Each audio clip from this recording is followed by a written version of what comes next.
Hi, my name is Jamie Clifton, and I am an instructor at Charlotte Ballet Academy, as well as a dancer development coach for Creative Generations. I started off as a gymnast because I just wanted to do everything that my sister did. And I realized very quickly that I loved the floor exercise and hated everything else. And the reason why I loved the floor exercise were all the dancey bits in between. And so because my sister's best friend was already dancing, I just started going to her studio and then I never stopped. And along the way, my studio was a part of Regional Dance America, and that was a big dance convention for young students to gather, take master classes together, and perform for each other.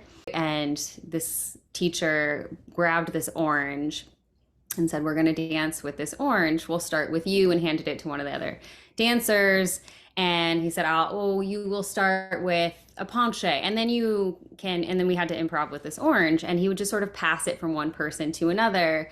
Well, when the orange came around to me, it felt very, this is so cheesy, but like very cinematic, where the whole room went dark and it was just me and this orange. And I was just looking at this orange and dancing. I don't have any idea what my body was doing, but I loved it. And it felt so natural and it felt so good.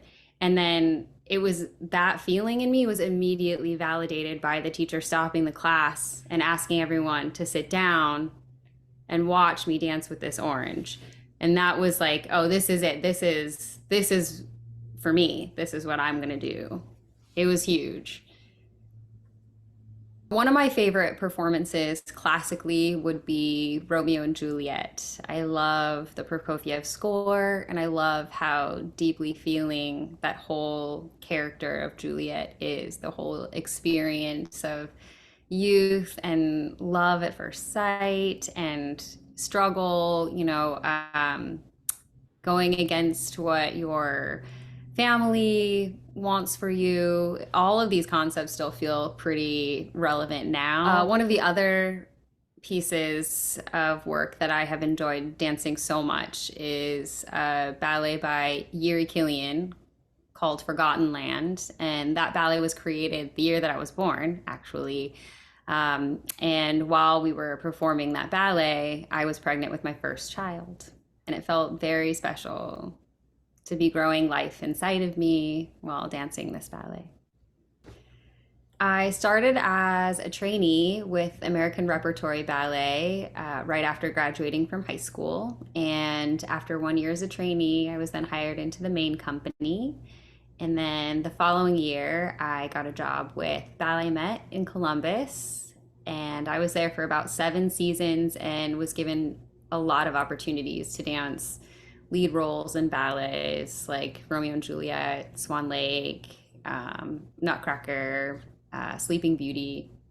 And that was really incredible to have those opportunities. And then after about 7 seasons there, I was looking for a new opportunity to be uncomfortable again and grow somewhere new with new dancers and new direction and a little bit more contemporary work in the focus of the rep. And so then I joined North Carolina Dance Theater, which is now known as Charlotte Ballet.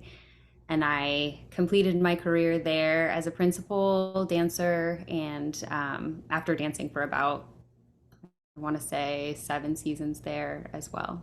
They gave me amazing advice that changed my trajectory and changed the way I thought about dance in a good way, changed the way I thought about technique in a good way. Some of the advice was really to help with, feeling anxious or stressed or overwhelmed.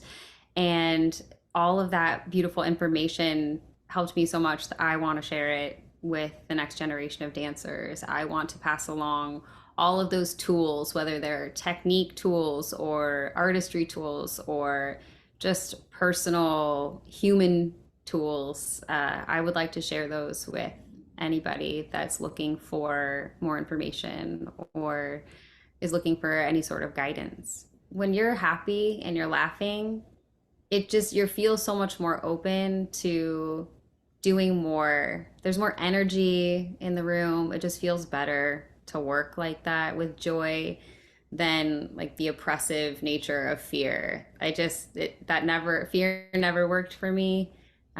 Joy always did. So I like to create that kind of environment when I'm teaching or coaching. And that doesn't mean there isn't room for constructive criticism and addressing, all right, these things are great. These things are beautiful. This is working. I want more of this. I love how creative this was, or this transition was so nice. And then here are some of the areas where we can sort of dig a little deeper. We can squeeze a little bit more juice out of this moment, and just really making sure that we're working towards maximizing what we have in a positive way. And I don't think that there has to be fear, negativity in that space. I think that in my experience thus far, everybody that I've worked with thus far, the joyful approach, there's a lot of productive work that happens in that environment.